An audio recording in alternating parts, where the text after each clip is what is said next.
When the teachers are working with the environment and with the children, it frees them up to not have to be doing quite so much policing of what's going on, because the environment again is communicating different things and offering children the chance to self-regulate.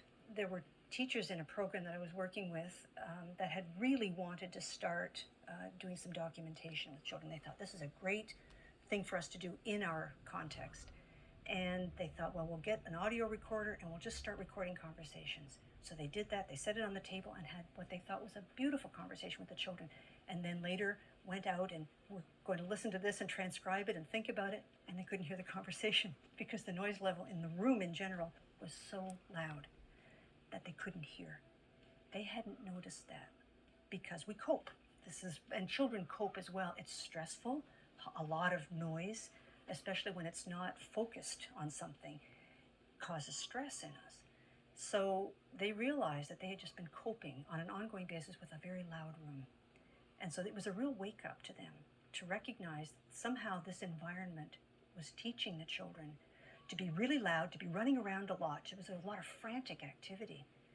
And so they just started looking at it very differently and looking at how different messages could be taught in the environment. They just took one corner at a time, and they shared this with the parents as well, and sort of put together, and with the children, let's make a list of what we'd like to have in our room. And they posted this for the parents, and donations started coming in. A little love seat, some little area rugs, some lamps, and the room just started to transform. It wasn't that the teachers were telling the children to do different things or having rules about what you could and couldn't do. The environment communicated a different sensibility.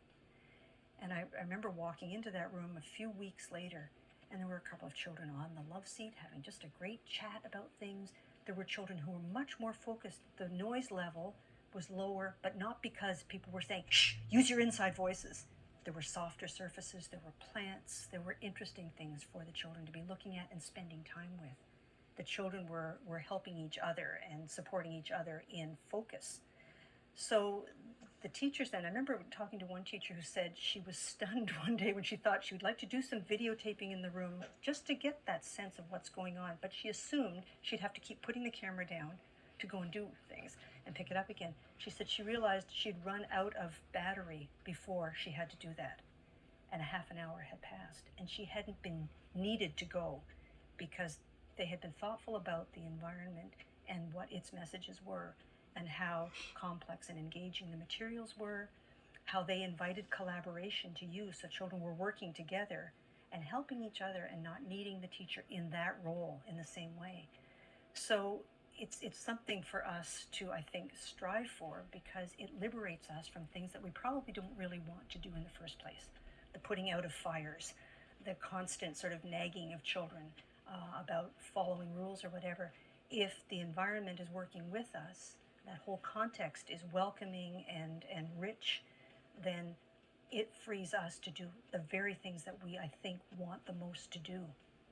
Listen, observe, have conversations, offer that question that we're really curious about as we see how children are making sense of the world. And also, when the environment has documentation of all of this happening, it's like a skin in the room. It's a constant presence as well, reflecting back to the children images of themselves and their competence. They can see themselves using tools. They can remember what that was like. So they don't need us to be praising in that way. That sort of ties us to a different kind of role. They're getting those messages back from every angle, everywhere they look, of these interesting questions they've been pursuing and of their competence. So again, we can be with them instead of sort of regulating them, and it's just a much, much more enjoyable role.